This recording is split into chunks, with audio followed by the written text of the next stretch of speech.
Привет. Дестройер снова на связи и готов разрушать и создавать, чтобы потом разрушить. Начинаем движ с полезных и интересных модов на ниже нуля. Наверняка ты задумывался о том, что было бы здорово приручить себе друга на этой чужой планете. И теперь эта возможность у тебя есть. Благодаря моду ты сможешь заспавнить себе несколько питомцев. На выбор даются маленькое пингвинье бырло, взрослое пингвинье бырло и щенок снежного сралкера. Мод имеет удобное меню, в котором ты можешь выбрать кнопку для спавна, один из 3 видов питомцев, а также присвоить имя каждому новорожденному. Гораздо интереснее мод становится благодаря кнопке «Убить всех питомцев». Но стоит помнить, что умрут совсем все созданные питомцы в доме, а их тела будут лежать там всегда. Самым интересным питомцем, на мой взгляд, является щенок снежного стрелялкера, а именно поэтому задействуем механизм естественного отбора и забьем морковкой взрослого пингвина. К сожалению, на данный момент от животных нет никакой пользы, кроме эстетического удовольствия. Их нельзя кормить, с ними нельзя играть. Будем надеяться, что в будущем разработчик добавит больше животных и взаимодействий с ними. Я считаю, что настало время немного поэкспериментировать. Суммарно на базе можно заспавнить 30 питомцев. Именно этим мы и займемся. Заспавним 30 питомцев, потом убьем их, а потом снова заспавним, а потом снова убьем. Пингвиний рой готов.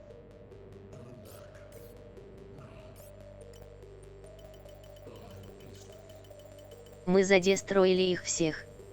Умирая, они испустили газы. Очень реалистично. Наблюдались небольшие лаги, но нас это не остановит. К сожалению, любимый снежный Гендальф помер. Следующая партия пошла. Готово.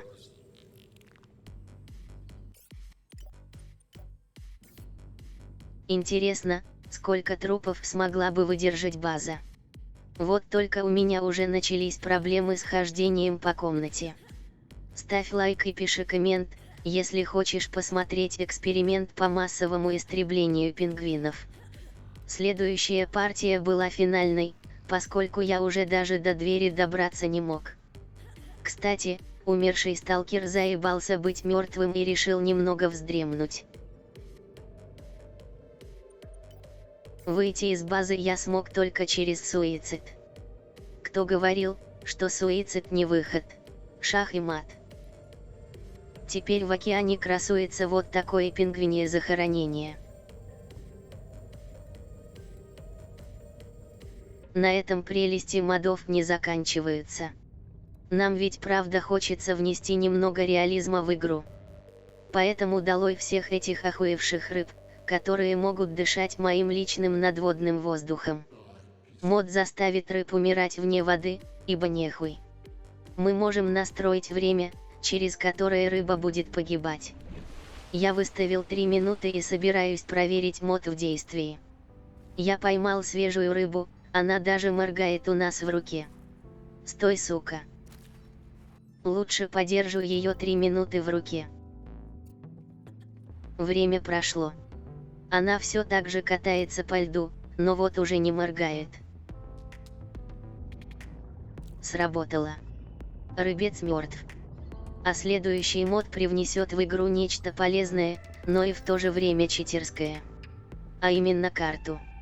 С ней ты всегда сможешь держать курс на В, а во избежание спойлеров она сначала покрыта туманом, который исчезнет при первом посещении территории.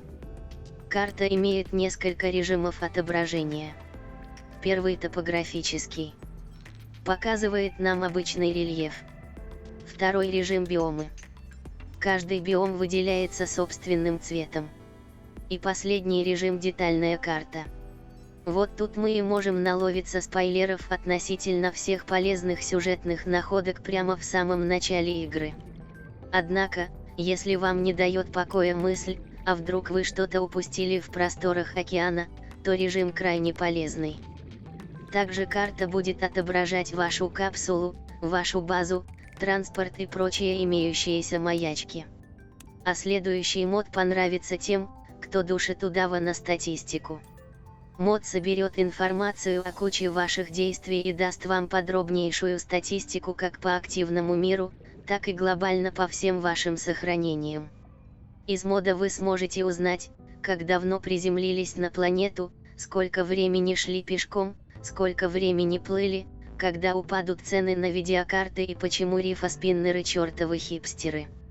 На самом деле, мод дает супер много инфы, перечислять ее можно долго. Ставь лайк, если хочешь, чтобы я перевел этот мод на русский язык. Ставь коммент, если поставил лайк. Приятным бонусом будет последний мод. Проверяльщик версий установленных модов. Вдруг у тебя уже устарел какой-нибудь мод, а ты и не в курсе. Тогда он предупредит тебя соответствующим сообщением на твоем экране. В настройках можешь задать, как часто проверять наличие новых версий, при запуске игры, каждый час, каждый день, каждую неделю, каждый месяц или никогда. Все показанные моды ты можешь скачать с сайта Nexus Mods или по ссылке в описании. Рассказывай в комментах, какой мод понравился больше всего, или обзор какого мода ты хочешь. Спасибо за просмотр, до встречи.